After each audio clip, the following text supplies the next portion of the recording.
함께 기도하겠습니다. 아버지 하나님, 오늘도 새날 우리를 주의 존전에 불러주심을 감사합니다. 오직 주의 사랑 안에 살아가고자 이 시간 주의 은혜를 구하며 함께 엎드려 나아가오니 주님, 이 하루도 주님의 사랑이 우리 모든 삶에 나타나 보여지고 경험될 수 있도록 우리 가운데 역사하여 주시옵소서. 주의 사랑은 이미 우리 가운데 역사하고 있으나 우리의 무지와 우리의 죄가 그 사랑을 가릴 때가 많사오니 성령으로 이 시간 역사하여 주셔서 우리가 주의 사랑을 보고 우리가 주의 사랑을 깊이 경험하고 누릴 수 있도록 우리의 영혼을 이 시간 말씀으로 깨우치시고 우리의 삶을 또 이 말씀으로 붙드시며 함께하여 주시옵소서. 감사를 드리며 우리 구주 예수 그리스도의 이름으로 기도합니다. 아멘. 오늘 우리에게 주시는 하나님 말씀은 출애굽기 20장 3절부터 6절까지 말씀입니다. 출애굽기 20장 3절부터 6절까지 말씀입니다. 출애굽기 20장 3절부터 6절까지 말씀을 제가 봉독해 드리겠습니다. 하나님의 말씀입니다. 너는 나 외에는 다른 신들을 내게 두지 말라. 너를 위하여 새긴 우상을 만들지 말고 또 위로 하늘에 있는 것이나 아래로 땅에 있는 것이나 땅 아래 물속에 있는 것에 어떤 형상도 만들지 말며 그것들에게 절하지 말며 그것들을 섬기지 말라. 나 내 하나님 여호와는 질투하는 하나님인즉 나를 미워하는 자의 죄를 갚되 아버지로부터 아들에게로 3, 4대까지 이르게 하거니와 나를 사랑하고 내 계명을 지키는 자에게는 1000대까지 은혜를 베푸느니라. 아멘. 출애굽기 20장은 하나님께서 이스라엘 백성들에게 주신 10계명을 말씀하고 있습니다. 이것은 그저 지켜야 되는 명령, 무거운 율법이 아니라 구원받은 자가 살아가야 할 원리이자 기준이고 악과 죄에 넘어지지 않도록 하는 보호 장치이자 붙드시는 하나님의 능력입니다. 그래서 오늘 가장 첫 번째 계명으로 이렇게 말씀하십니다. 너는 나 외에는 다른 신들을 내게 두지 말라. 이것은 독단과 독선을 강요하는 말씀이 전혀 아닙니다. 앞서 1절과 2절에서 이미 말씀했던 대로 십계명은 하나님께서 이스라엘 백성들과 맺으시는 언약 관계에 근거하고 기초하기 때문에 이렇게 말씀하시는 것입니다. 하나님은 이스라엘 백성들에게 내 하나님 여호와이시니 당연히 이스라엘은 하나님을 향해 하나님의 이스라엘이 되어야 마땅한 것이죠. 좀 더 이해하기 쉽게 말하자면 이 첫 번째 계명은 사랑의 관계를 천명한 말씀입니다. 비유는 분명한 한계가 있을 수밖에 없지만 사랑하는 두 남녀 사이를 생각하면 쉽게 이해해 볼 수 있습니다. 사랑하기로 해서 특별한 관계를 시작한 두 남녀에게 다른 이성을 이제 두지 말라라는 이 말은 강요나 독선이 아니라 당연한 말입니다. 이제 서로 사랑하는 특별한 관계, 세상에 많은 사람들이 있지만 그 중에 이 둘이 가장 특별한 관계이고 소중한 관계임을 천명하는 것이죠. 이미 19장에서 살펴본 대로 하나님께서 이스라엘과 이 언약을 맺으시기 위해서 말도 안 되는 기다림과 준비, 또 모세라는 중재자를 통해 언약에 조금이라도 실수가 없도록 여러 차례 말씀하셨던 이유는 바로 이스라엘을 향한 뜨거운 사랑이었습니다. 그러니 너는 나 외에는 다른 신들을 내게 두지 말라라는 이 말씀은 이제 이스라엘도 하나님을 뜨겁게 사랑하는 특별하고 새로운 관계, 아름답고 행복한 관계, 하나님의 모든 것을 누리는 사랑의 관계라는 것을 천명하는 지극히 당연한 말씀입니다. 그래서 이것이 자연히 두 번째 계명으로 이어지게 됩니다. 4절부터 6절이 이렇게 말씀합니다.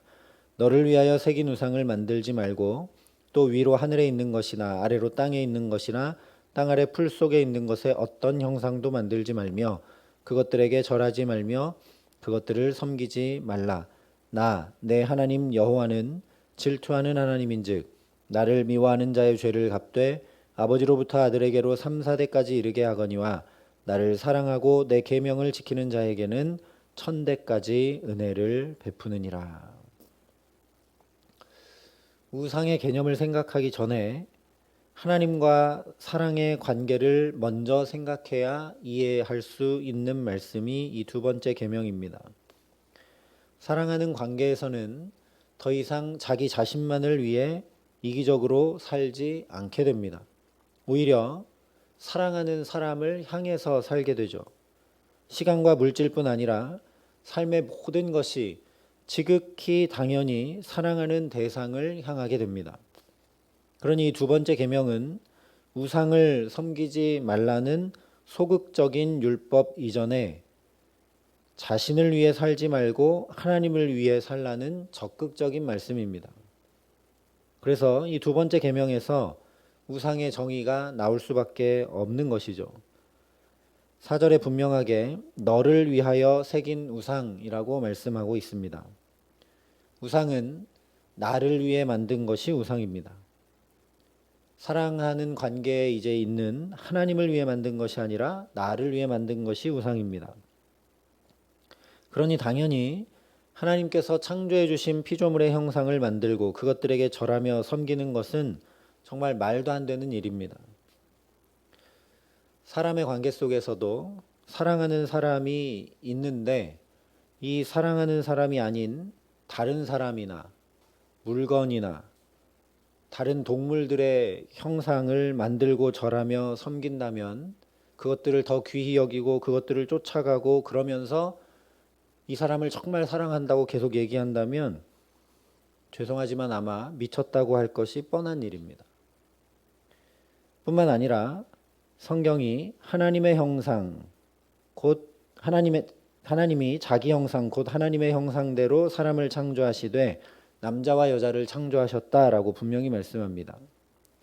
그러니 사실 다른 형상을 만들 필요 자체가 없는 것이죠. 우리가 하나님의 형상을 담고 있기 때문에. 물론 이 하나님의 형상이 죄로 인해 깨져버렸습니다. 그러나 그 원형의 형상을 하나님께서 친히 예수 그리스도를 통해 보이시며 회복시켜 주셨습니다. 그래서 골로새서에 그는 보이지 않는 하나님의 형상이라고 말씀했고 히브리서에도 이는 하나님의 영광의 광채시요 그 본체의 형상이시라 분명하게 말씀을 해 주셨습니다.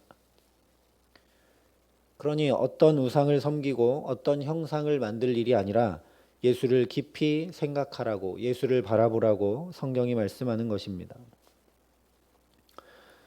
또 5절 하반부와 6절에 보면 나를 미워하는 자의 죄를 갚되 아버지로부터 아들에게로 3, 4대까지 이르게 하거니와 나를 사랑하고 내 계명을 지키는 자에게는 1000대까지 은혜를 베푸느니라 하신 이 말씀 역시 조건을 걸어둔 말씀이 결코 아닙니다. 연인이든 부모와 자녀 사이든 사랑하는 관계에서는 상대방의 모든 것을 누리게 되어 있습니다. 그러나 그 관계를 떠나면 상대방의 모든 좋은 것을 그 떠나는 순간 다 잃어버리게 됩니다. 바로 이것입니다. 하나님과 사랑의 관계, 이 언약의 관계 안에서 하나님의 모든 선하심을 누리라는 말씀이지 너희가 이 계명을 안 지키면 엄벌하겠다라는 그런 말씀이 아니라는 것입니다. 그런데 중간에 좀 이해하기 어려운 말씀이 하나 있습니다. 5절에 나 내 하나님 여호와는 질투하는 하나님인즉 이라는 말씀입니다. 하나님이 질투를 하신다. 마치 사랑의 관계가 틀어지면 질투의 화신이 되어 복수하는 것처럼 질투하는 하나님이기 때문에 나를 미워하는 자의 죄를 갚되 아버지로부터 아들에게로 3, 4대까지 이르게 하겠다. 그래서 복수하는 것 같은 그런 느낌이 듭니다. 근데 하나님이 그렇게 옹졸하고 또 우리 인간처럼 그런 하나님이 아니라는 것을 우리가 알기 때문에 이 말씀이 잘 이해가 되기 어렵습니다. 그런데 왜 이해가 되지 않느냐? 우리가 질투라는 단어의 의미를 시기하다라는 너무나 축소된 의미로만 알고 있는 현대 사회를 우리가 살고 있기 때문에 그렇습니다. 고대의 질투라는 의미는 그냥 시기하다라는 그 정도 의미가 아니었습니다. 지금이야 우리가 어떤 물건이 있는데 그 물건이 갖고 싶으면 마음만 먹으면 구할 수가 있습니다. 그러나 고대에는 모든 것이 한정돼 있고 굉장히 구하기 어려웠습니다. 예를 들어 우리나라에도 한 세대 앞으로만 가도 동네 텔레비전이 한 집에만 있을 정도로 그런 세상을 우리가 살았습니다. 그러나 그렇다고 해도 부지런히 아끼고 돈을 모으면 누구든 그 텔레비전을 가질 수 있는 기회는 열려 있었습니다. 그러나 더 고대로 거슬러 올라가면 기회조차 한정돼 있었습니다. 아무나 가질 수 없었다라는 것이죠. 그러다 보니 어떤 것을 정말 내가 갖고 싶으면 방법은 그것을 가지고 있는 사람이 죽어 없어지지 않고는 방법이 없었습니다. 그런데 고대에는 지금보다 훨씬 더 명예가 중요했습니다. 개인만 아니라 그 사람이 속한 공동체 전체의 명예가 걸려 있었습니다. 그러니 내가 뭔가를 갖고 싶다고 그 욕심 때문에 누군가를 죽이고 그 물건을 차지하는 것은 결코 있을 수 없는 일이었습니다. 그렇게 하는 건 자기의 명예가 땅에 떨어지는 것일 뿐만 아니라 자기가 속한 공동체, 가족과 부족의 모든 명예가 다 땅에 떨어지는 심각한 문제가 가로막고 있기 때문입니다. 그래서 정말 너무너무나 갖고 싶으면 할 수 있는 게 딱 한 가지 방법밖에 없는데 그것은 그것을 갖고 있는 사람이 죽기를 정말 간절히 바라는 마음을 갖는 겁니다. 이것을 성경에서는 악한 눈이라고 표현을 했습니다. 왜냐하면 고대에는 이 눈과 심장, 즉 마음이 직접 연결되어 있다라고 여겼기 때문에 악한 눈이라고 표현을 했습니다. 그러면 이제 반대 입장을 한번 생각해 봐야 됩니다. 내가 무언가 정말 귀하고 소중한 것을 갖고 있는 사람이라면 다른 많은 사람들이 나를 향해서 그런 악한 눈을 뜨는 것을 내가 정말 죽기를 바라는 마음을 갖고 있는 것을 당연히 알고 경계하고 방어할 수밖에 없습니다. 이것을 방어하는 첫 번째 방법이 우리가 잘 알고 있는 각종 장신구를 몸에 다는 겁니다. 반짝반짝거리는 귀걸이, 코걸이 이런 것들을 막 달지 않습니까? 그래서 이것은 물론 미신적인 것이고 별 의미 없는 것이지만 고대 사회에서는 그런 의식을 가지고 아주 쉽게 얘기하면 우리 아이들이 장난치면서 반사 이렇게 하듯이 내게 쏟아지는 악한 눈빛을 반사하는 것이 첫 번째 방어 방법이었습니다. 두 번째 방법은 오늘 말씀하고 있는 질투입니다. 이 질투는 다른 사람들이 이것을 갖고자 하는 마음, 심지어 내가 죽기를 바라면서 이것을 갖고자 하는 그 마음보다 비할 수 없는 마음을 이 소중한 것을 향해 쏟아붓는 것이 바로 질투입니다. 질투한다는 것은 다른 이들이 던지는 악한 눈의 공격으로부터 나의 소중한 것을 지켜내려는 더 강렬한 저 사람들이 이것을 가지고자 하는 마음과는 전혀 비할 수 없는 강렬한 마음을 가지는 것이 바로 질투입니다. 이것이 바로 질투하는 하나님의 의미입니다. 하나님이 우상을 시기할 이유가 무엇이 있겠습니까? 오히려 하나님의 선하고 인자하신 사랑, 놀라운 하나님의 은혜를 누리며 하나님의 자녀로 살아가지 못하도록 우는 사자처럼 우리를 삼키려 하는 그 사탄과 결코 비할 수 없이 우리를 소중히 여기시고 아끼시고 귀히 여기고 사랑하시는 하나님이라는 의미가 질투하는 하나님이라는 말씀입니다. 실제 세상 그 어떤 것과도 비할 수 없는 이 하나님의 사랑이 독생자 예수 그리스도를 기꺼이 우리를 위해 내어 주시는 것으로 나타났습니다. 독생자를 내어 주시더라도 우리를 결코 빼앗길 수 없다는 그 하나님의 말도 안 되는 사랑, 그 어떤 것과도 비교할 수 없는 하나님의 사랑이 바로 질투하는 하나님이라는 뜻입니다. 우리가 이것을 정말 안다면 그야말로 우리가 사랑할 수밖에 없는, 사랑하지 않을래 않을 수 없는 하나님이십니다. 오늘도 이 질투의 하나님께서 저와 여러분이 또한 소중히 여기며 사랑하는 가정과 자녀들과 일터와 주의 몸된 교회를 어떤 것에도 빼앗기지 않으시며 사랑하고 계십니다. 보호하고 계십니다. 공급하며 채우시고 인도하고 계십니다. 하나님은 질투하시는 하나님이시기 때문입니다. 그러니 우리도 세상의 다른 것들에 마음이 흔들리거나 빼앗길 필요조차 없이 오늘도 이 하나님을 사랑하며 살아가는 복되고 귀한 날 되게 하시기를 간절히 소망합니다. 그래서 이 정말 놀라운 하나님의 사랑을, 하나님의 능력과 지혜와 은혜만 아니라 하나님의 모든 것들을 온 삶에서 가득 누리며 살아가게 하시는 귀한 은총 주시기를 우리 구주 예수 그리스도의 이름으로 간절히 축원합니다. 함께 기도하시겠습니다.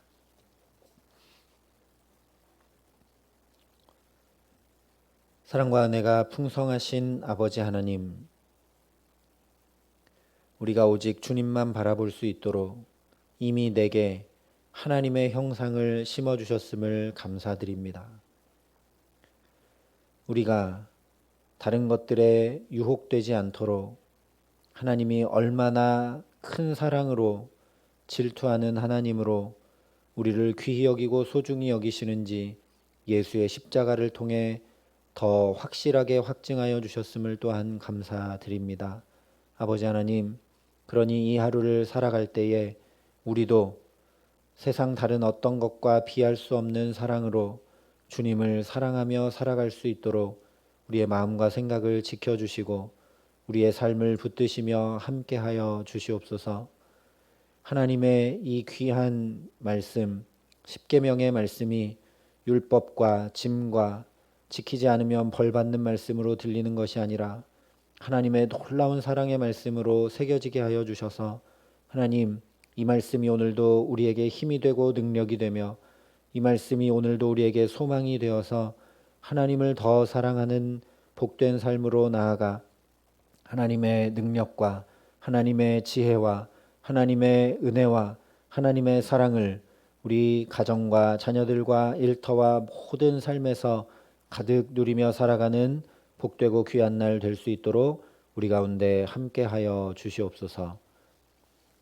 이제는 친히 우리의 구원이 되어주신 우리 구주 예수 그리스도의 은혜와 그 독생자 예수를 아낌없이 내어주신 아버지 하나님의 놀라우신 사랑하심과 오늘도 우리가 하나님을 사랑하며 살아갈 수 있도록 도우시고 붙드시는 성령 하나님의 교통하시고 역사하심이 여기 머리 숙여 질투하는 하나님 앞에 우리도 질투하는 마음으로 온전한 마음으로 하나님을 뜨겁게 사랑하는 마음으로 살아가기로 소원하고 결단하는 여기 모인 모든 주의 성도들과 사랑의 빛교회 모든 교우들과 이 나라 이 민족과 이 귀한 복음을 오늘도 세계 만방에 전하시는 선교사님들 가운데 이제로부터 영원토록 함께 하시기를 간절히 축원하옵나이다. 아멘.